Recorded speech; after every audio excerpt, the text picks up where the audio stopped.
안녕하세요. 실습 및 취업 멘토링 이정아입니다. 네, 이제 9주차 2교시 수업을 시작하도록 하겠습니다. 이 시간에는 챕터 10, 우리 교재 페이지가 231페이지입니다. 사회복지 실습에서의 실제입니다.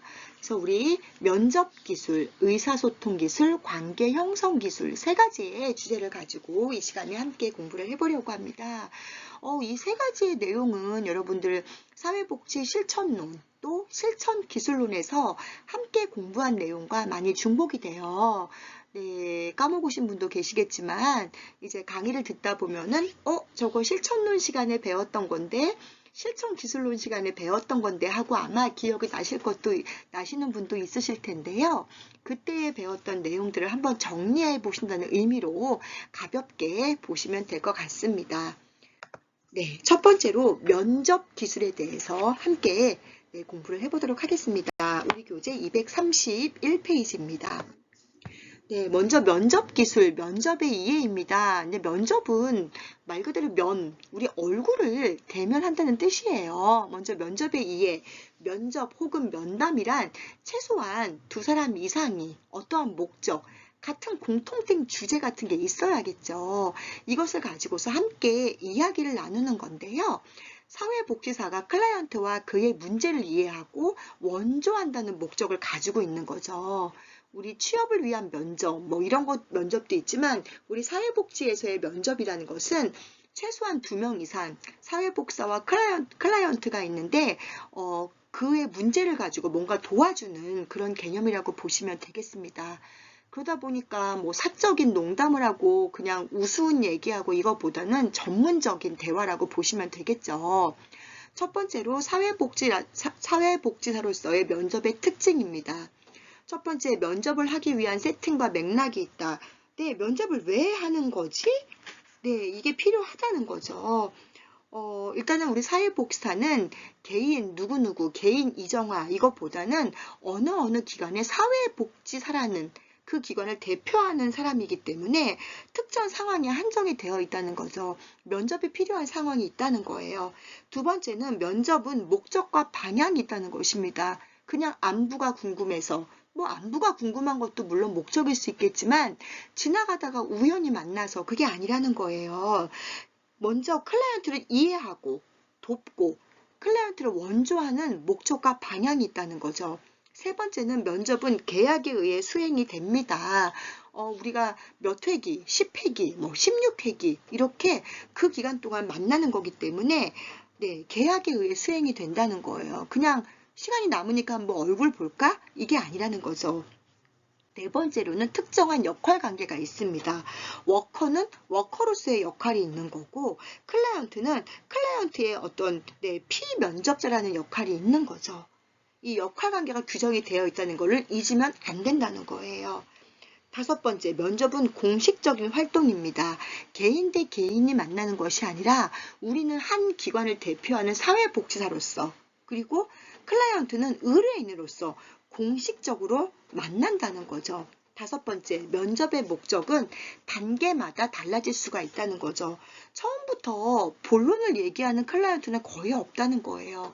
10회기 면접을 한다면 처음에 1회기, 2회기 동안에는 라포를 형성하는 단계, 그 다음에 3회기, 4회기에는 자기 개방을 하는 단계, 이런 것들, 개입 단계, 그 다음에 어떤 자료 수집의 단계, 이런 단계가 있다는 거죠. 네, 면접 시 사회복지사의 주의사항입니다. 네, 어떤 게 있는지 볼까요? 먼저 물리적인 환경도 굉장히 중요합니다. 저희 같은 경우는 일단은 저희 이제 요양원에서 이제 누가 사무실에 이렇게 오셔갖고 면접을 보게 되면은 그게 업무적인 것든 뭐든 하게 되면은 저희 이제 치매 있는 어르신들이 계속 왔다 갔다 하시고 말 걸고 막 이러거든요. 이러면 사실 집중도가 굉장히 떨어지거든요. 그래서 물리적인 환경도 굉장히 중요해요. 면접이 사무실에서 이루어진다면, 즉 약간 독립적인 관계, 독립적인 공간이 필요하다는 거죠. 약간 주의 집중할 수 있는, 그래서 상호 협조적인 분위기가 되도록 준비를 하고요. 면접자의 복장입니다. 제가 아마 이거 수업 시간에 말씀을 드린 것 같은데요. 사회복지 현장이 약간 좀 보수적이에요. 그래서 뭐 머리를 막 노랗게 물들이고, 머리 노랗게 물들인다고 사회복지의 업무를 잘하지 못하는 게 아니거든요. 그런데 왠지 막 그러면은 신뢰감이 좀 안 갈 것 같은 이런 이미지가 굉장히 강할 수도 있다는 거예요. 그래서 일단은 개인의, 아니 뭐 머리 색깔이 뭐가 중요해, 옷차림이 뭐가 중요해, 이렇게 보는 분도 있지만, 그래도 아직까지는 뭔가 좀 단정하고 전문가다운 느낌이 나는 그런 어떤 복장, 이런 걸로 좀 선호한다는 거죠. 세 번째는 면접의 구조와 질문 내용입니다. 정보 수집에 일단은 먼저 충실해야 되는데요. 사회복지기관의 기능이나 활동의 범위 내에서 원조를 해야 된다는 거죠. 뭔가 그 범위에 입각한 내용 범위 내에서 해야지, 이게 아니게 되면은 뭔가 좀 배가 산으로 갈 수 있다는 거죠. 자, 물리적인 환경을 봤다면 이제는 우리는 구조적 조건이 굉장히 중요합니다. 첫 번째, 면접의 장소입니다. 조용하고 사생활이 보장되는 장소. 우리 클라이언트들이 속마음을 좀 얘기하기 힘든 경우도 있기 때문에 지나치게 개방적인 장소거나 뭐가 산만한 장소는 조금 피하는 게 좋고요. 면접의 시간도 사전에 미리 약속을 해야 되는 거고요. 이 중에는 뭐 제3자의 전화가 온다던가 다른 업무를 본다던가 이러면은 뭔가 좀 집중도가 흐려지겠죠. 또 면접은 1회 세션에 1시간 이내로 하는 것이 좋습니다. 4, 50분 보통 얘기를 하는데요. 이게 너무 길어지게 되면 지루할 수도 있고 마음의 부담이 갈 수도 있기 때문이죠. 세 번째로는 면접 기록 및 비밀 보장입니다. 비밀이 보장되지 않는다면 면접에서 클라이언트가 예민한 부분에 대해서 털어놓지 않겠죠. 뭔가 내가 한 얘기들이 뭔가 이렇게 좀 비밀이 보장될 수 있도록 면접 기록은 정보 수집, 개인 방법의 점검과 확인, 면접 과정을 이용한 교육 등에 활용이 될 수는 있는데요. 뭐 녹음을 하거나 그럴 때는 반드시 사전 동의를 구하는 것이 중요합니다. 두 번째로 면접의 그 방법입니다. 먼저 알고자 하는 자세인데요. 사회복지사는 클라이언트를 이해하기 위해서 자신의 준거틀을 버리고 클라이언트의 견해와 인식을 클라이언트를 통해 알고자 하는 자세를 가져야 됩니다. 또 선입견을 버려야 되고 설명을 듣고자 하는 자세를 취한다고 나와 있는데요. 무슨 얘기냐면 자신의 가치관과 경험들이 있을 수 있어요. 하지만 내가 그렇다고 반드시 남도 그런 건 아니죠. 나의 준거틀로 보면 안 된다는 거예요. 아니 나는 취업을 왜 못하는지 이해를 못하겠어.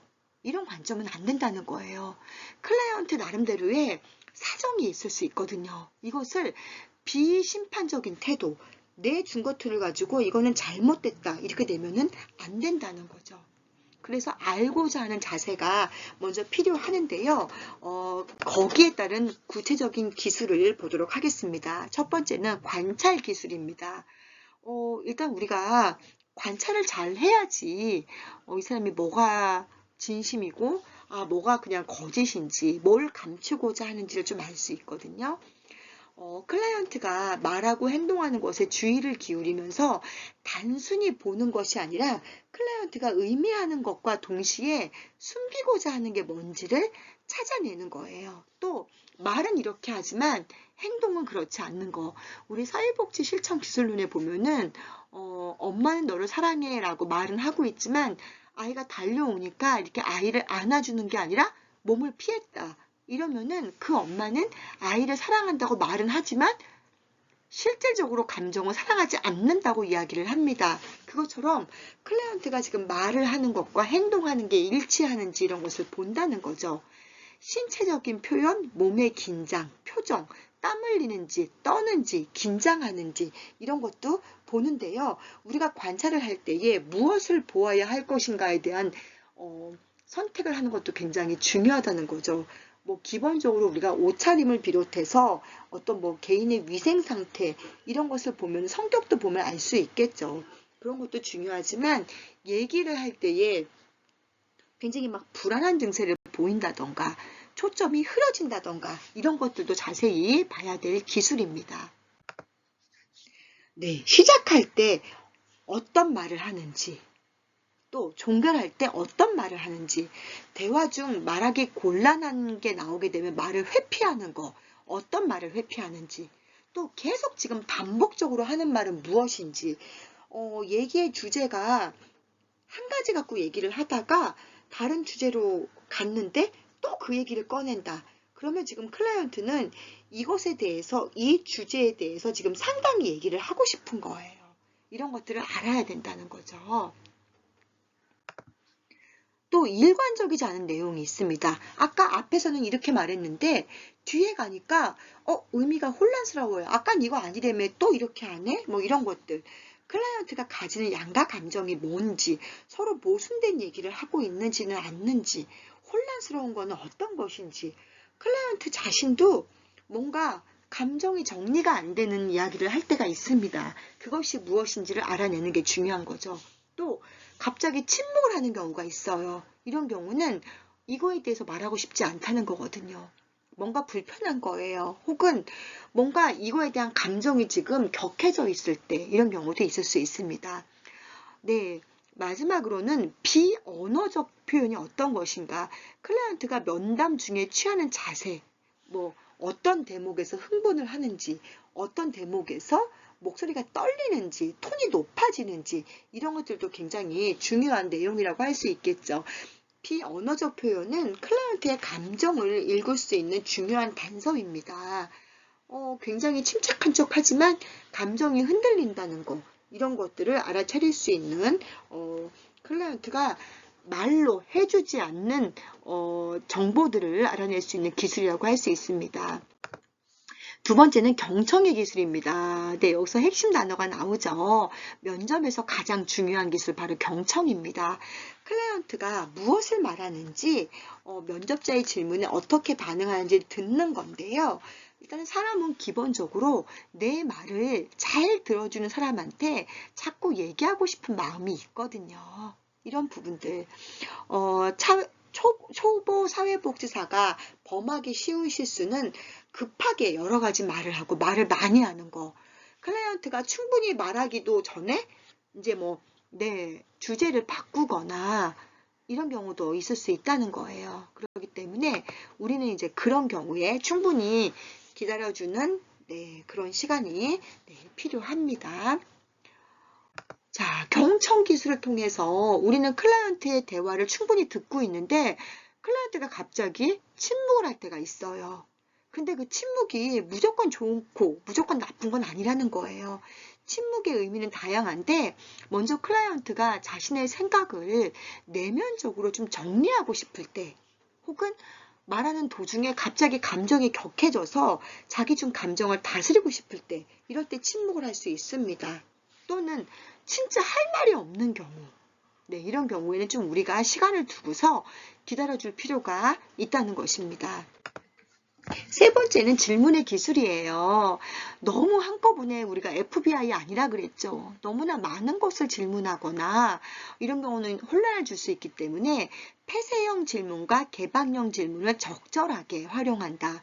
우리 이 내용은 실천론과 실천기술론 시간에 함께 공부를 했던 내용이기 때문에 길게는 안 하고 그냥 간단하게 넘어가겠습니다. 폐쇄형 질문은 예, 아니요로만 답할 수 있는 거. 개방형 질문은 주관적으로 클라이언트가 서술할 수 있는 내용이라고 하시면 되겠습니다.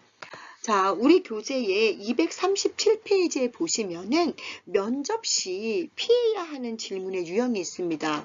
왜로 시작하는 질문. 왜 그렇게 하셨죠?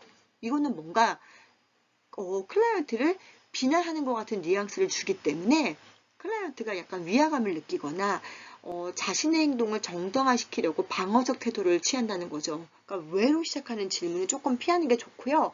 뭔가 사회복지사가 유도적 질문을 하는 거, 사회복지사가 원하는 방법으로 이끌어가기 위해, 원하는 답을 얻기 위해 은근슬쩍 유도하는 질문도 클라이언트의 마음문을 닫게 합니다. 세 번째는 폭탄형 질문, 중첩 질문이라고 이야기를 하는데요. 여러 가지 질문을 한꺼번에 하는 거. 이런 것들. 네 번째는 모호한 질문. 지금 뭘 물어보는 거지? 뭘 알고 싶어 하는 거지? 이렇게 모호한 질문을 피하는 것이 좋습니다. 네 번째로는 요약 기술입니다. 클라이언트의 생각과 행동, 감정들을 사회복사의 언어로 정리해 주는 거예요. 그러니까 지금 선생님이 말씀하시는 거는 이런 거라는 거죠. 이렇게 뭔가 요약해 주는 거죠. 그 얘기는 내가 지금까지 중구난방한 얘기를 이렇게 사회복사가 요약해 준다는 얘기는 내 얘기를 잘 듣고 있고 뭔가 공감을 했다는 거거든요. 이 자체만으로도 신뢰감을 줄 수 있다는 거예요. 다섯 번째는 해석 기술입니다. 그걸 통해서 클라이언트가 뭔가 하고자 하는 말이 있는데 뭔가 이게 막 맴돌고 이랬을 때에 클라이언트가 명확하게 해주지 않은 이야기를 좀 해석해 주는 거. 근데 이 해석은 잘못하면 안 하니만 못한다는 거죠. 워커가 지금 하고자 하는 말을, 사회복사가 하고자 하는 말을 이게 클라이언트의 의도가 다른 경우에는 오히려 이 면접의 방해 요소가 될 수 있기 때문에 이런 경우에는 좀 경험이 많고 능숙하고 통찰력 있는 사회복사가 아닌 경우에는 경솔하게 해서는 안 될 수도 있겠습니다. 네, 실습생 면접 시의 행동 지침입니다. 먼저 대기 자세, 기관에서 제공한 홍보물을 보거나 읽는 거, 이때 그냥 핸드폰을 보고 있는 것보다는 뭔가 좀 기관에서 준 리플릿 같은 거 읽는 게 중요하고요. 혹은 자기가 준비한 자료 같은 거를 읽는 거, 혹은 뭐 궁금한 거에 대해서는 정중하게 문의하는 게 굉장히 중요합니다. 입장할 때는 어깨를 바르게 편 자세로 당당하게 입장을 하면서 면접관을 힐끔힐끔 이렇게 쳐다보지 말라는 거예요. 뭔가 자신감이 없어 보인다는 거죠. 인사말은 안녕하십니까? 누구누구입니다. 라고 말한 뒤에 소개를 하고 고개를 숙여 인사를 하고요.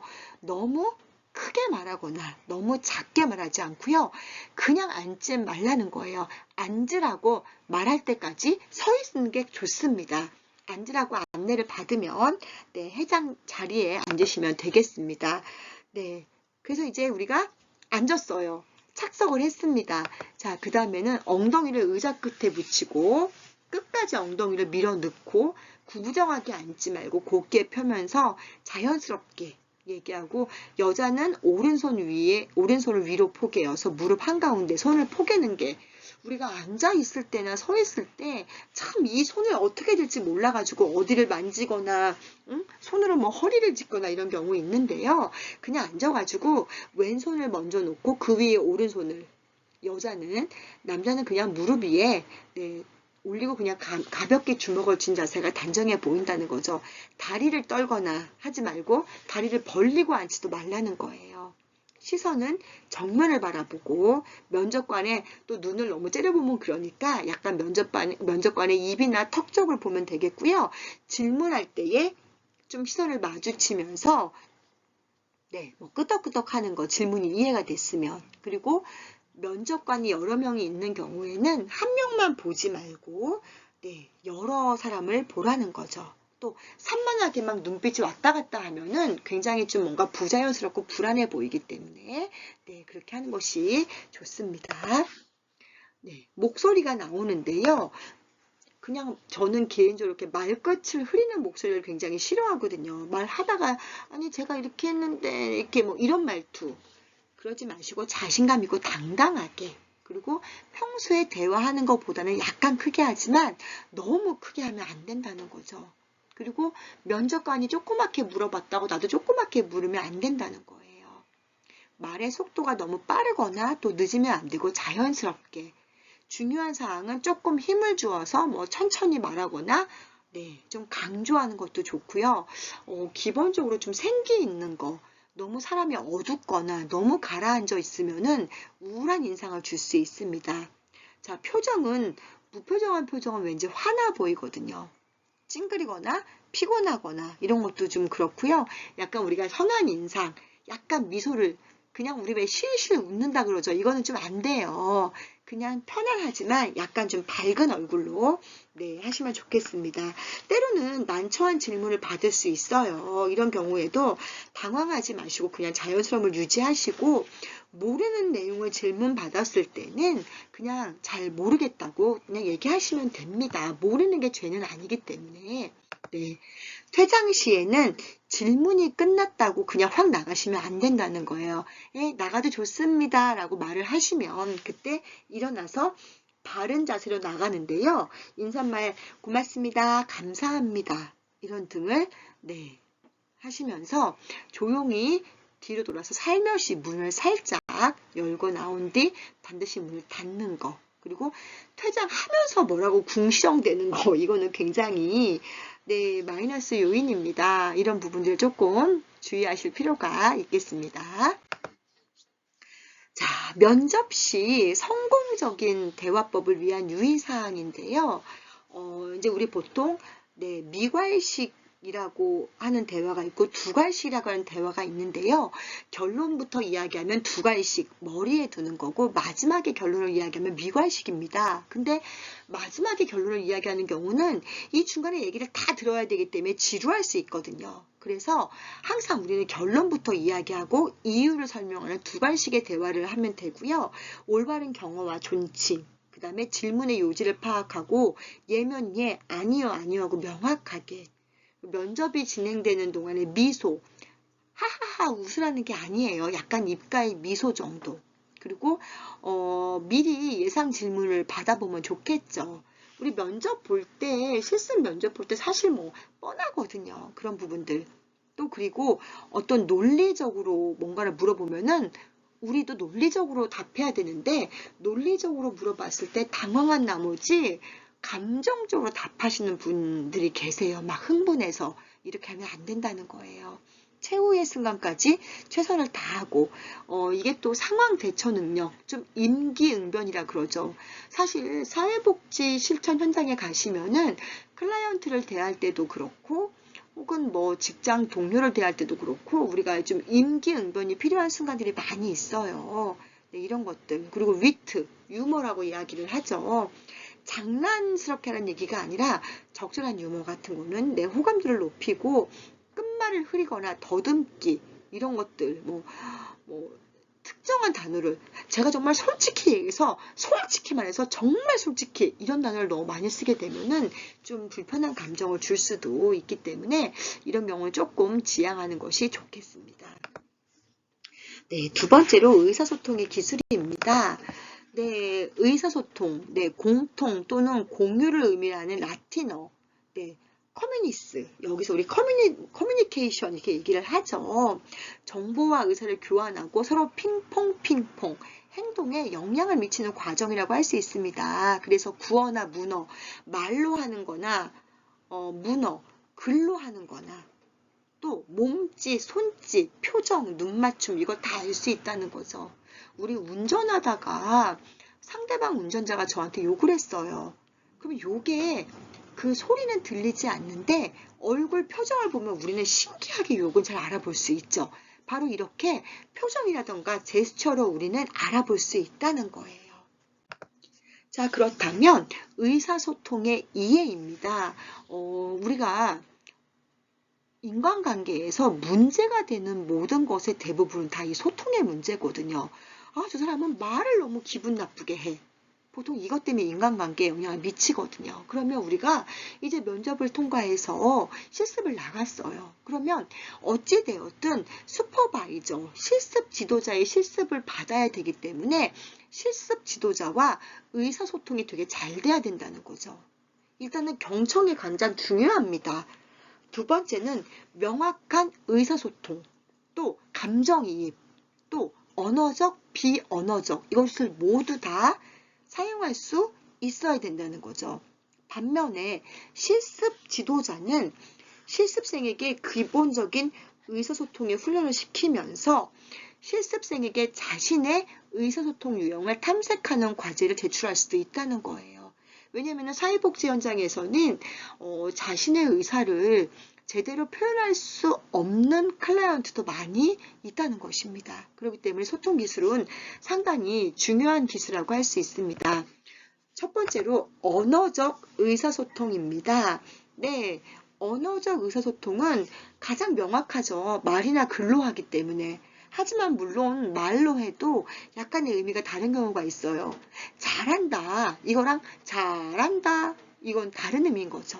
어휘의 풍부한, 특별한 감정이나 뉘앙스를 넣는 것은 다른 의미를 줄 수 있습니다. 두 번째는 비언어적 의사소통이에요. 우리가 말로 할 때 말로도 하지만 눈빛이라던가 표정으로도 우리는 느낄 수 있다는 거죠. 클라이언트가 뭔가를 얘기할 때 굉장히 우리에게 개방적인 것 같지만 표정을 보니까 뭔가 불만이 가득한 표정. 우리는 언어적 소통 속에서 클라이언트의 비언어적 소통을 우리는 읽을 수 있어야 된다는 거예요. 자, 그러면서 효과적인 의사소통을 위한 기술이 나옵니다. 네, 이것도 실천론과 실천기술론 시간에 우리 다 공부했던 거예요. 나 전달법, 아이메시지 기법입니다. 상대방의 행동을 비판하거나 지적하는 것이 아니라 자신의 감정에 초점을 두고 자신의 생각을 표현하는 방법이에요. 너가 이렇게 했을 때 나는 이렇게 했어. 왜냐하면 너의 말과 행동이 내 감정을 상하게 만들었기 때문이야. 이렇게 얘기하는 거죠. 그러니까 무슨 얘기냐면 너는 이렇게 해서 네 행동은 나빠. 이렇게 말하면 상대가 기분 나쁘다는 거예요. 네가 이렇게 말해서 내가 마음이 상했어. 왜냐면 너의 행동이 내 마음을 예를 들면 기분 나쁘게 과거의 추억들을, 과거의 나쁜 기억을 꺼냈기 때문이야. 이렇게 내 입장에서 아이 메시지 방법으로 이렇게 해서 네가 나빠가 아니에요. 네가 이래서 내가 기분 나빴어. 이렇게 나의 지금 감정을 전달하는 방법이죠. 두 번째로는 또 나오네요. 경청. 경청은 100번, 1000번을 강조해도 지나침이 없습니다. 다른 사람과의 소통에 있어서 경청, 가장 중요하다는 거예요. 말을 잘 하는 것도 중요하지만 상대방의 말을 잘 듣는 것도 굉장히 중요하다는 것이죠. 네, 세 번째는 공감적 이해입니다. 다른 사람의 감정을 자신이 경험한 것처럼 이해하는 거. 이럴 때는 우리가 보통 이제 뭔가 경청하고 있을 때 반응을 해주죠. 어머, 그랬구나. 아우, 저런. 힘들었겠다. 아우, 마음이 아팠겠다. 이런 것들. 자, 그래서 자기 중심적인 시각이 아닌 상대방의 입장에서 보고 듣고 이해하면서 그 사람이 하는 말만 이해하는 게 아니라 그 말에 담긴 감정까지도 읽을 수 있어야 된다는 거죠. 그리고 자신이 느낀 감정을 적절하게 표현해서 클라이언트와 우리가 어떤 공감하고 있다는 것, 같이 느끼고 있다는 것을 알려주는 것이 중요한 방법이라고 할 수 있겠습니다. 네 번째로는 자기 감정을 표현하는 거예요. 적당한 타이밍에 얘기를 들으면서 잘 경청을 하다가 적당한 타이밍에 나의 감정도 얘기해 주는 게 중요합니다. 자, 그런데 여기서 비판을 하거나 그러면 안 된다는 거예요. 아유, 네가 잘못했네. 이렇게 말을 하면 안 된다는 거예요. 네, 그 방법도 굉장히 좋겠지만 이렇게 했으면 어땠을까? 이렇게 뭔가 좀 생각할 수 있게 자연스럽게. 그래서 어떻게 보면은 이제 효과적인 의사소통의 기술에서 자기 감정을 표현하는 증진 방법에는 자신의 주관적 의사소통을 관리하는 것, 일상생활에서 주장적으로 의사소통을 하는 모델을 관찰하면서 자기 표현을 위해 주장적 소통을 연습하는 거. 자꾸 지금 주장이라는 말이 나오는데요. 이게 뭔가 주장을 했다고 해서 이 주장이라는 것이 뭔가 내 의견을 막 강하게 얘기한다는 개념이 아니에요. 이것도 하나의 질문을 하면서 뭔가 상대방에게 공감 능력을, 내가 너의 의견에 공감하고 있다는 것처럼 상대방도 내 의견에 공감하고 있다는 것을 알려주는 게 굉장히 중요한 방법입니다. 그래서 이렇게 하려면 뭔가가 있어야 되냐. 뭔가 상대방이 일단은 경청을 잘하고 그 상대방이 하는 말을 충분히 이해하고 있어야 되는 것입니다. 다섯 번째는 명확성을 위한 질문입니다. 상대방이 얘기를 하는 것을 이해를 했는데 뭔가 추가적으로 그니까 이거는 이렇게 했다는 거지? 이렇게 뭔가 물어보는 거죠. 질문을 하는 거예요. 우리 왜 군대에서도 뭔가 이렇게 물어보면은 한 번 더 복창을 하죠. 그러니까 뭐 예를 들면은 제가 뭐 3시에 면접을 가겠습니다. 이렇게 얘기를 하면 그러니까 3시에 면접을 오시겠다는 거죠? 이렇게 한번 확인하기 위해 질문을 하는 거예요. 6번째는 토론을 확대시키는 것입니다. 많은 사람과 대화를 하는 과정에서 다양한 의견을 들을 수 있도록 토론을 확대시키는 거죠. 한 사람의 의견보다는 두 사람이 얘기했을 때, 세 사람이 얘기했을 때 뭔가 보다 다양한 의견이 나올 수 있기 때문에 이렇게 뭔가 토론을 확장을 시켜주는 것입니다. 자, 그러면서 이야기를 독점하면 관계가 좋아지지 않겠죠. 다른 사람에게 대답할 수 있는 기회를 부여하는 거죠. 이렇게 뭔가 여러 사람이 대화를 하다 보면은 계속 말을 하는 사람만 하고 또 안 하는 사람은 안 할 수 있어요. 그런 경우에 모든 사람이 다 의견을 낼 수 있게 하는데 침묵을 지키는 분에게는 뭐 한 번씩 물어볼 수 있는 거예요. 선생님 생각은 어떠세요? 이러면서. 8번째는 자기 노출입니다. 주변 사람에게 잘 알려지지 않은 자신의 개인정보 혹은 얘기하기 싫은 부분을 먼저 얘기함으로써 상대방도 얘기하게 만드는 거죠. 만약에 뭐 우리가 실습에 대한 경험을 얘기한다 그러면서 나는 실습 나갔는데 이런 클라이언트가 있었어. 내 얘기를 먼저 하는 거예요. 딱 던져주면 어머 나도 그런 분 있었는데 하면서 상대방도 얘기를 할 수 있겠죠. 네, 적절한 자기 노출은 상대방으로 하여금 경계심을 완화시키고, 왜냐면 이런 경험을 얘기해도 되나? 나만 이상한 경험을 했나? 이렇게 생각을 했는데 말을 들어보니까 저 사람도 나와 비슷한 경험을 한 거예요. 그러면 나만 그런 게 아니었구나. 내가 이상한 게 아니구나 라고 경계심을 완화할 수 있다는 거죠. 그렇게 되면 뭔가 신뢰를 촉진시킬 수 있기 때문에 깊이 있는 대화도 가능할 수 있다는 겁니다. 자, 그런가 하면 비효과적인 의사소통의 기술입니다. 네, 명령과 강요, 또 경고와 위협, 비난과 비판, 분석과 진단, 공허한 칭찬, 폐쇄적 민 과도한 질문. 너 이렇게 해야 돼. 이거 안 하면 큰일 나. 이런 것들. 너 이거 안 하면은 내가 이렇게 할 거다. 뭐 이런 것들. 혹은 너는 이게 문제네. 이런 것들. 너는 착하구나. 착하다는 게 뭐 어떤 걸 보는 밑도 끝도 없이 이런 것들. 혹은 뭔가를 질문을 하는데 예, 아니요로만 답하세요. 이런 것들은 아니 어떻게 모든 질문이 예, 아니요로만 하지? 라면서 뭔가 관계를 조금 더 발전시키지 못하는 요인이 될 수도 있다는 것입니다. 세 번째로 이제 관계 형성의 기술입니다. 네, 관계 형성의 개념이란 무엇이냐? 일단은 관계라는 게 되려면 2명 이상이어야겠죠. 2명, 3명, 4명 이런 식으로 서로 정서적인 교환을 하는 거예요. 그래서 펄먼은 이런 말을 했어요. 공통된 이해관계를 지닌 두 사람 간의 정기적 또는 한시적인 감정의 상호작용을 이것을 관계 형성이라고 펄먼은 얘기를 했고요. 비에스텍은 사회복지사와 클라이언트 사이에 일어나는 태도와 감정의 역동적 상호작용을 관계 형성이라고 이야기를 했는데요. 관계가 형성이 돼야지만 그 다음 걸로 넘어가기 때문에 사회복지에서는 굉장히 중요한 기술이라고 이야기할 수가 있겠습니다. 자, 관계 형성의 목적입니다.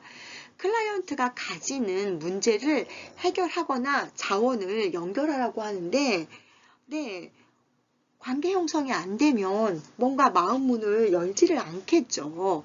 그렇기 때문에 관계 형성이 돼야지 여러분들도 물론 때로는 남이 편할 때도 있겠지만 누군가에게 뭐 어떤 고민을 얘기할 때에 사이가 좋고 그 사람을 신뢰할 수 있어야지 우리가 고민을 말하잖아요.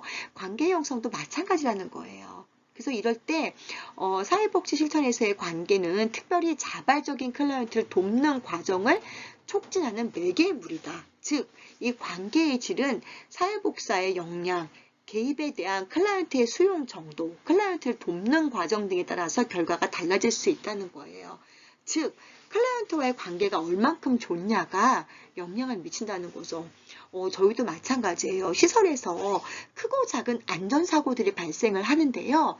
평소에 보호자와 관계가 좋으면 잘 넘어가요. 근데 평소에 불만도 많고 요구사항도 많던 클라이언트, 그 보호자들은 어떤 문제가 발생하면 절대로 그냥 안 넘어가거든요. 그래서 우리 평소에 관계가 좋아야 된다는 말을 쓰죠.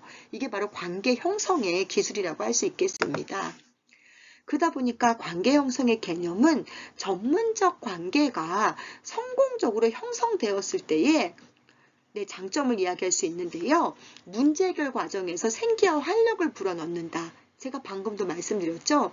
관계가 좋으면 잘 넘어갈 수 있는 문제인데 관계가 안 좋으면 이게 일이 커진다는 거예요. 또 힘을 가진 느낌과 행동을 취한 능력. 네, 관계가 좋기 때문에 내가 뭔가를 요구했을 때 이 사람이 그걸 들어줄 확률이 높기 때문에 천군만마를 얻는 것 같다는 거죠. 세 번째는 자신과 다른 사람에 대한 이해 형성의 폭을 넓힐 수 있습니다. 네, 왜냐면 관계 형성이 되면 대화도 잘 되고 일의 진행이 매끄럽기 때문인 거죠. 네 번째, 자신의 가치를 높이 평가하여 자신감이 형성이 되는 거죠. 이렇게 관계가 좋았기 때문에 긍정적인 바람이 부는 거죠. 다른 사람을 접촉하고 관계를 형성하려는 욕구가 이전보다 강해지는 거죠. 뭔가 성취감을 느껴보았기 때문에 그 다음의 관계는 조금 더 쉬워진다고 할 수 있겠습니다.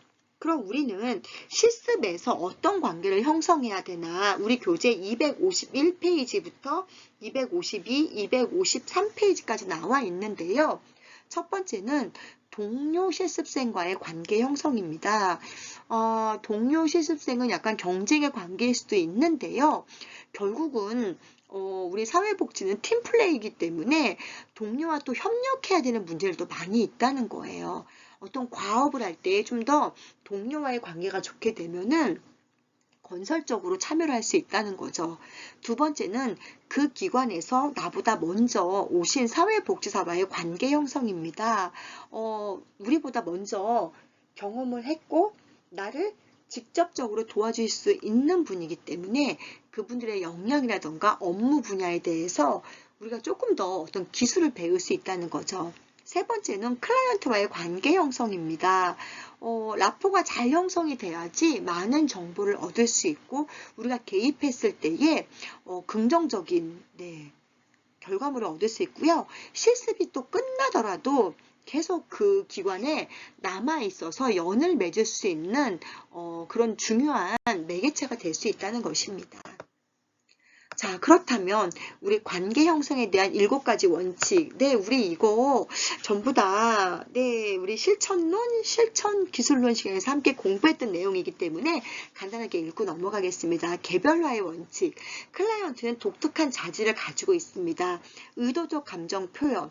클라이언트의 감정, 특히 부정적인 감정을 표현할 때에 내가 의도적으로 뭔가 좀 쏟아낼 수 있도록 감정 표현을 해주는 거예요. 어머 그랬군요. 막 이렇게 맞장구 쳐주면서.